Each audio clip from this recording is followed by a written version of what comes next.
যে আমি ওখানে না গেলে ওই শেখ হাসিনা নামক ফ্যাসিস্টটিকে চিনতাম না, কিন্তু ওখানে থেকেই কিন্তু আমি বুঝতে পেরেছি যে উনি আসলে বাংলাদেশ নামক রাষ্ট্র এবং জনগণের প্রতিনিধিত্ব করেন না।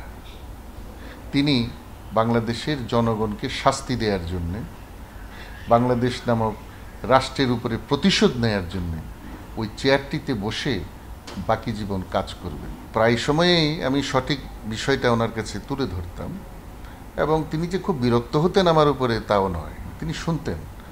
আমি এটাকে বলবো পরামর্শ। একজন সিনিয়র জেনারেল কাজ হলো তার ঊর্ধ্বতন কর্মকর্তাকে, যিনি সিভিলিয়ান মাস্টার, তাকে পরামর্শ দেয়া। আমি সেই কাজটি করতে কখনোই পিছপা হইনি। গোয়েন্দা সংস্থা থেকে উত্থাপন করা হলো ডিজিএফআই থেকে যে ডক্টর ইউনূস, প্রফেসর ইউনূসের কর্মকাণ্ড অবশ্যই প্রতিহত করতে হবে এবং তার বিরুদ্ধে ব্যবস্থা নিতে হবে, এই ধরনের কিছু একটা। তো সকলেই তাদের মোটামুটি অভিমত দিয়েছেন, সেটা যেহেতু গোপনীয় বিষয় এখানে আমি আর বলবো না।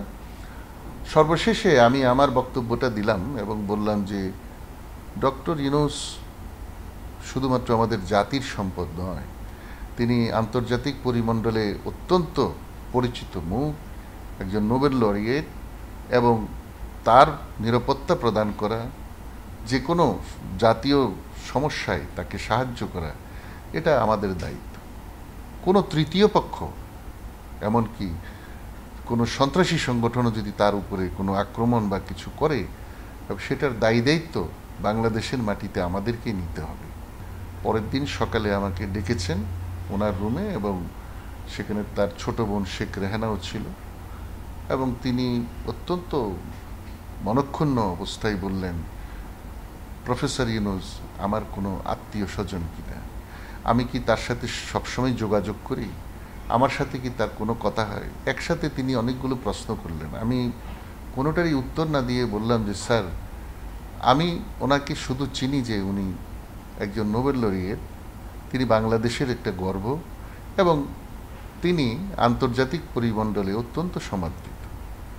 আমি সেই দৃষ্টিকোণ থেকে বলেছি, বাংলাদেশে তার বিরুদ্ধে যে কোনো ধরনের ব্যবস্থা, এমনকি তৃতীয় কোনো পক্ষ সন্ত্রাসী লোকদের দ্বারাও যদি সংগঠিত হয়, আমাদের জন্য সেটা অত্যন্ত ক্ষতিকর হবে রাষ্ট্র হিসাবে। বরঞ্চ আমরা স্ব-উদ্যোগী হয়ে তার নিরাপত্তার ব্যবস্থা করা উচিত। বিনয়ের সাথে কথাটি বলার পরে ওনার ছোট বোন বলল, আপনাকে অনেক বিশ্বাস করতাম। তারপরে উনি থেমে গেলেন।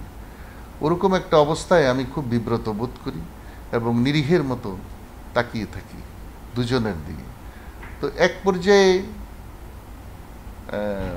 আরেকজন ওনার উপদেষ্টা, ওনার সম্ভবত ওনার নামটা না বলাই ভালো হবে এখানে, তিনি বসলেন সেখানে এবং বললেন যে আপনি তো বেছে একজন পেশাগতভাবে দক্ষ ভালো অফিসারকে আপনার ডিজিএসএসএফ এর দায়িত্বে আনলেন, এবং সে পেশাগত দৃষ্টিকোণ থেকে তার দায়িত্বটা পালন করেছে, আপনাকে উপদেশ দিয়েছে। এটা গ্রহণ করার দায়িত্ব আপনার, আপনি রিজেক্টও করতে পারেন তার কথা।